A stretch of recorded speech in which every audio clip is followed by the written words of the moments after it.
ایک اپنی عبادت ٹھیک کرو، نماز، روزہ، حج، زکات، ایک اپنے اخلاق ٹھیک کرو۔ اگر تم مسلمانوں والے اخلاق اپنا کے اس ملک میں رہو تو اسلام کی ہوائیں چل جائیں، لوگوں کے لیے خیر بنو۔ ایک صحابی نے کہا یا رسول اللہ میں چاہتا ہوں سب سے بہترین میں ہوں، تو آپ نے کیا کہا؟ تہجد پڑھ، روزے رکھ، نفل پڑھ، صدقے کر، خیرات کر، حج کر، عمرے کر۔ آپ نے فرمایا لوگوں کی خدمت کر، تو سب سے بہترین انسان۔ اچھے اخلاق۔ ایک نے کہا یا رسول اللہ میں چاہتا ہوں میرا ایمان کامل ہو جائے، مکمل ہو جائے۔ آپ نے فرمایا تو اپنے اخلاق اچھے کر، تیرا ایمان مکمل ہو جائے گا۔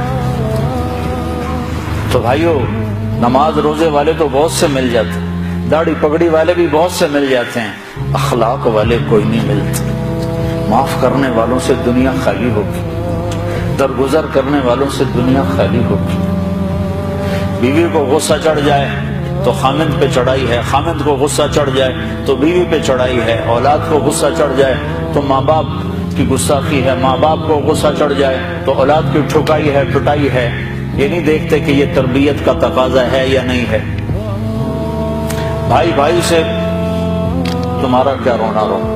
میرے سامنے ہمارے علاقے میں یہ دو بھائی دیواریں ساتھ ہیں، ایک مر گیا، دوسرے کا مجھے پتا چلا اس کے جنازے میں نہیں جا رہا۔ میں نے اس کو اس کے بیٹے کو بلایا، میں نے کہا مرنے کے بعد تو سارے جھگڑے ختم ہو جاتے ہیں، چلے جاؤ۔ نہیں جی ساڑی بنی نہیں ساری زندگی ہوں کی بنا۔ اور میں نے کہا اب تو وہ ختم ہو گیا ہے، جن باتوں پر تم لڑتے تھے وہ باتیں ختم ہو گئیں، اپنی ماں کا دودھ ہی یاد کر۔ یقین میرا صرف پڑوسی تھا، میں نے اس کے پاؤں پکڑے، ہاتھ جوڑے، نہیں گیا جنازہ۔ ایسوں سے جہان بھرا پڑا۔ ہمارے اخلاق کیا ہیں؟ جو سلام کرے اسے سلام کرو، جو نہ کرے نہ کرو، یہ ہمارے اخلاق ہیں۔ جو مسکرائے اس کے سامنے مسکراؤ، جو آنکھیں دکھائے اس کو وٹا دکھاؤ، یہ ہمارے اخلاق ہیں۔ آپ نے ارشاد فرمایا ساری زندگی کے تہجد گزار اور سارے دن کے روزے دار سے آگے نکل جائے گا اچھے اخلاق والا۔ چونکہ یہ مارکیٹ میں سودا ہے نہیں۔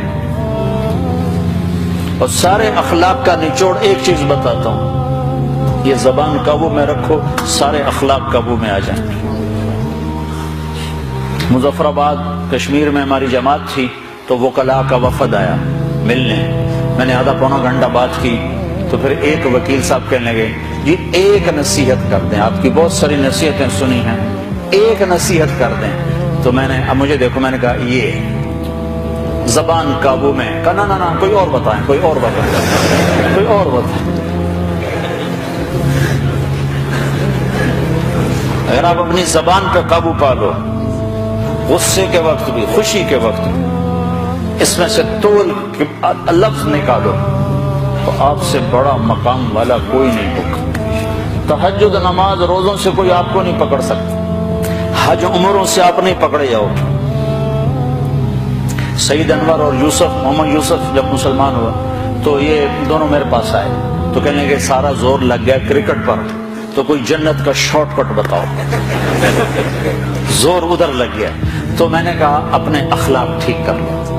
اس پر تھوڑی سی بات کی، کہا نہیں یہ تو بہت مشکل کام ہے، تو بہت مشکل کام ہے۔ شارٹ کٹ تو پھر یہی ہے، جس روڈ پہ رش ہوتا ہے تو آپ گاڑی موڑ لیتے ہو کہ نہیں موڑ لیتے؟ اب وہ پہلے کو کمپیوٹر بھی بتا دیتا ہے ادھر نہ جاؤ، ادھر ٹریفک بلاک ہے، تو آپ خالی روڈ جب ہوتی ہے تو آپ گاڑی بھگاتے ہو، راستہ کھلا ہے بھگاؤ جتنی بھگا سکتے ہو۔ تو میں یہ مثال دیا کرتا ہوں کہ نماز کے روڈ پر بھی بہت لائن ہے، بڑی لمبی لائن لگی ہوئی ہے، روزے کا روڈ بھی بھرا ہوا ہے، حج کا روڈ بھی بھرا ہوا ہے، عمرے کا روڈ بھی بھرا ہوا ہے، علم کا روڈ بھی بھرا ہوا ہے، لکھنے پڑھنے کے روڈ بھی بھرے پڑے ہیں، اور درس قرآن درس حدیث کے روڈ بھی بھرے پڑے ہیں۔ اخلاق والا روڈ ہی خالی، بندہ ہی کوئی نہ، کوئی مرد نہ کوئی عورت۔ تمہاری سزوکی بھی ہوگی تو مرسڈیز سے آگے نکلے گی، کیونکہ وہ تو کھڑی ہوئی ہے، تمہاری جا رہی ہے، خدا کے سہارے چلی جا رہی ہے۔